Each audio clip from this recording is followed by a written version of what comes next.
Janakantha digital থেকে সবাইকে স্বাগতম। আমি সঙ্গে রয়েছি মাসুদ আলম।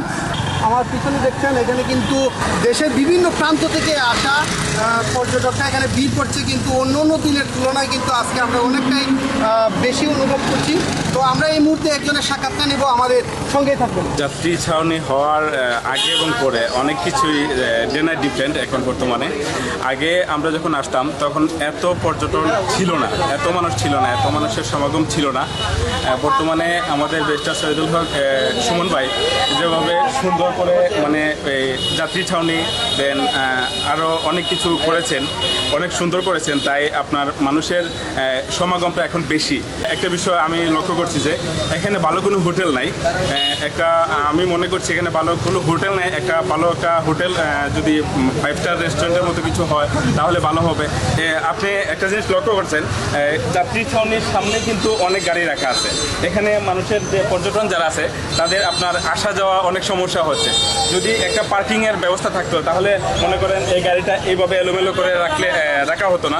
একটা পার্কিংয়ের মধ্যে রাখলে এইদিকে হাঁটা চলা আরও সুবিধা হতো। এমপি মহোদয় উনি বলেছিলেন যে সোনারঘাট মাধবপুর অর্থাৎ হবিগঞ্জ 4 আসনকে উনি পর্যটন নগরী হিসেবে গড়ে তুলবেন। তারই নমুনা হিসেবে আমরা এই যে দ্বিতীয় যাত্রী ছাউনিটা দেখতে পাচ্ছেন। আর উনি যা বলছেন উনি হৃদয় থেকে বলছেন এবং উন্নয়ন আপনারা ইতিমধ্যে দেখতে পাচ্ছেন। এটা কিছুদিন আগে পরিত্যক্ত একটা যাত্রী ছাউনি ছিল, যার কোনো চিহ্নই ছিল না।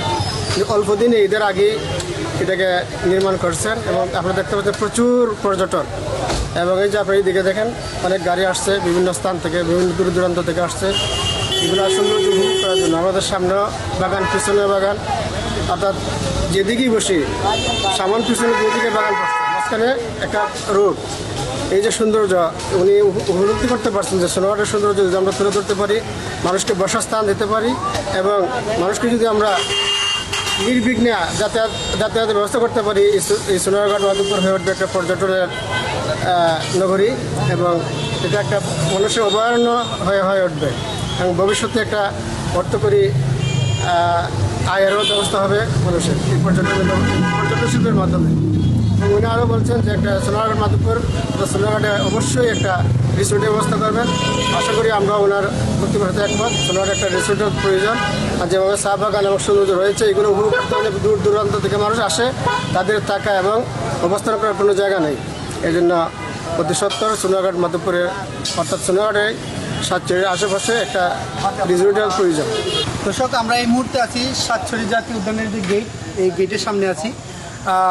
চণ্ডী এবং রামগঙ্গার তুলনায় কিন্তু আজকে দেখলাম আমরা সাতছড়িতে কিন্তু একদমই পর্যটন শূন্য। তো এর একটাই কারণ আমরা জানতে পারলাম। যে আপনি কোন জায়গা থেকে আসছেন? আমি চণ্ডী থেকে আসলাম, এখন সাতছড়িতে। চণ্ডী থেকে এখন সাতছড়িতে আছেন? চণ্ডী আর সাতছড়ির মধ্যে মানে পর্যটনের মানে কীরকম তফাৎ? চণ্ডী তো দেখলাম অনেক পর্যটক, কিন্তু এই তুলনামূলকভাবে আসলে সাতছড়ি অনেক কম, চণ্ডীতে অনেক বেশি।